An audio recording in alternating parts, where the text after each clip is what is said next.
So hi, I'm Marty Elberg. I am the bucket list attorney. There's my bucket right there to prove it. So today I'm going to talk about a living will versus a will. So a lot of people come to me and they say,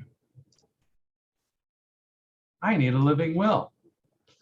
And I say, oh, okay, what do you need the living will for?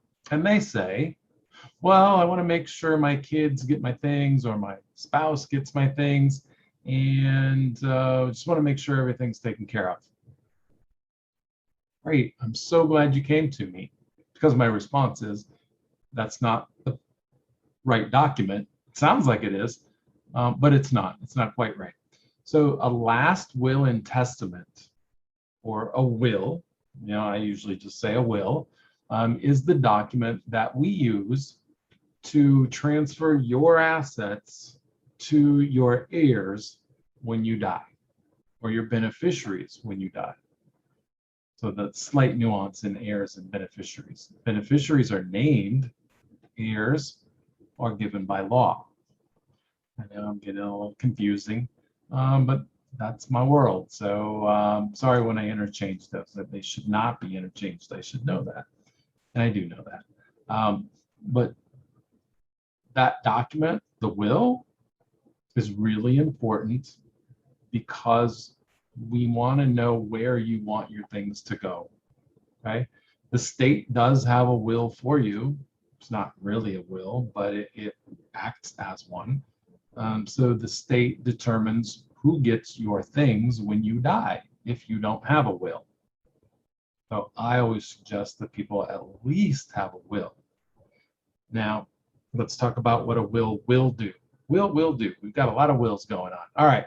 So a will transfer your assets upon your death to the people you designate in your will to have your assets. Okay.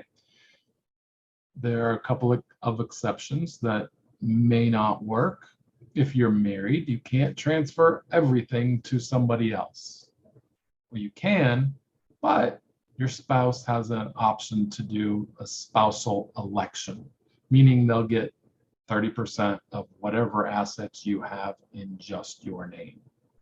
Okay, they have to make that election, but that's just kind of how it works here in Florida. And again, we're talking about Florida. And this is not, I have to do my legal disclaimer too. This is not legal advice. I am just giving you some information on proper estate planning and defining documents and what they do. All right. So another exception here in Florida is you can't give your house away to somebody else, your marital residence to somebody else, because your spouse has a marital right to that house. It's called a homestead right here in Florida. And what that means is if you own your house by yourself in your name, she's not on the title, or he's not, your spouse is not on the title, he or she, and you die, the spouse has a right to live in the house for their life, or they can elect to have 50% ownership as tenants in common with the other heirs involved. And that's if you have kids from another relationship. So it really gets messy. It's really a good idea to have a conversation with me and we'll figure out exactly what you have. All right. Speaking in a lot of generalizations, and there are a lot of rules, and then there are exceptions, and then there's exceptions to the exceptions. So let's have a conversation. I know I kind of confused everything, but it gets really confusing when we're not talking about a specific set of facts. All right. And I'm just really trying to give you an overview of what a will is. All right. Back to the basics on that one. A will is a document that you draft, or I draft, or you go online and get done. I don't recommend it. And I don't recommend it because of all the other little issues I was just talking about that probably confused you if you're still here listening to this. I hope you are. It is a little confusing, but that's why it's important to speak with a professional, to speak with somebody that knows what they're doing. I've been doing this for 15 years now.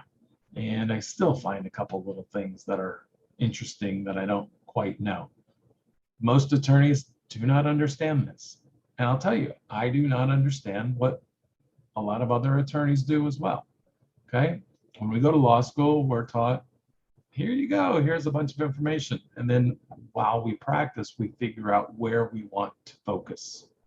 Some attorneys call it specializing, some call it focusing, whatever they call it, that's their area of practice. There are general practitioners, and I was a general practitioner when I lived in Iowa, but I've been here in Florida for a little over 8 years, and I'm focused on estate planning.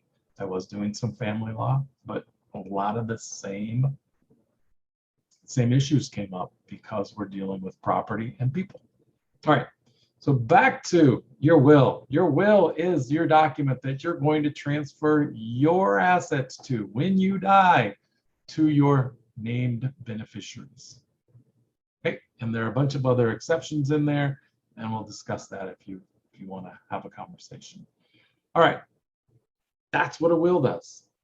Another thing a will can do is if you have minor children, you can name a guardian for your kids. So you can name somebody to care for your kids when you're gone until they reach the age of 18.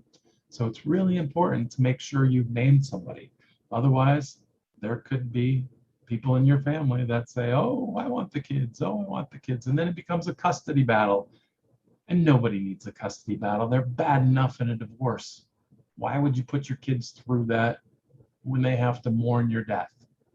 So please, please, please, at least get a will together so you can make sure your kids are cared for by somebody you choose, not somebody the court chooses. That's what a will does. A last will and testament, same document. A will, last will, and testament. Over here, we have a living will.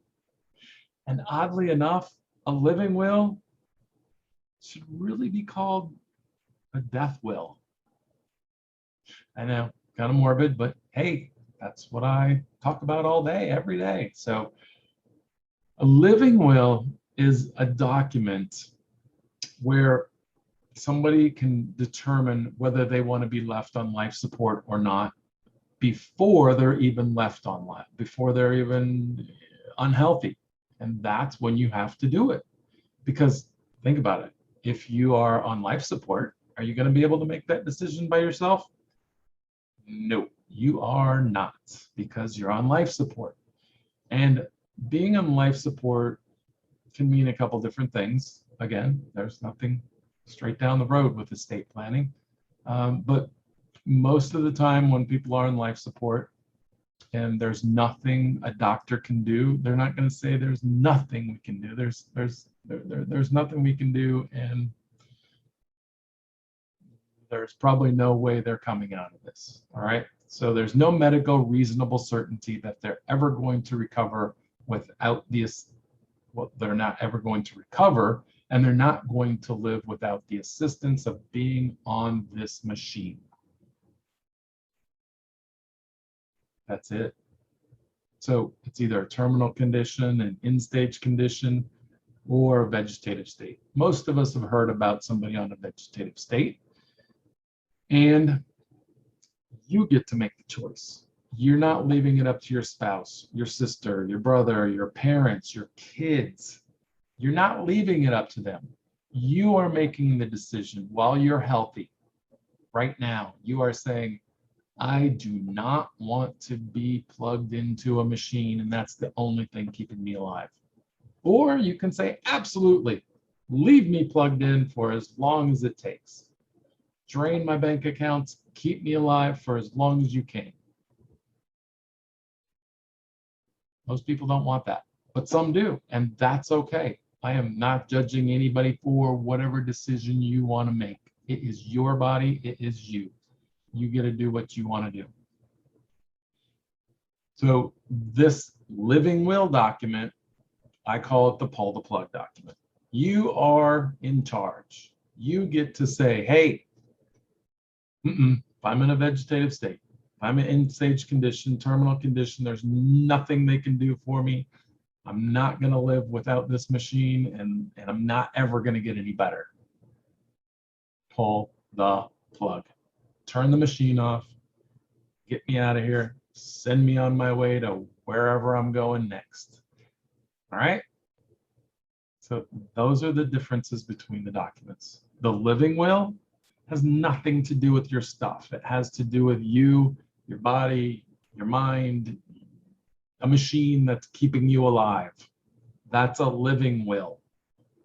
A will, or a last will and testament, is the document that you transfer your assets to your beneficiaries when you die.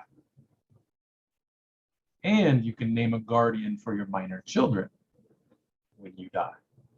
Lots of other documents that I would recommend in an estate plan, but those are two that I always seem to hear a lot of confusion on.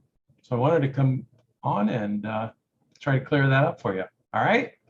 So I hope I didn't confuse you too much. If I did, feel free to reach out to me. You can DM me. You can put a comment below. Do not put any personal information in the comments below, but you can DM me and I'll reach out to you. If you're watching this anywhere else, we'll have contact information below. But shoot me a DM and we'll get you taken care of. All right? Have a fantastic rest of the day. And don't be too depressed because I was talking about death. Death is the only guarantee in life. I know you probably heard death and taxes are the only guarantees in life, but quite sure not everybody pays their taxes. Have a great day.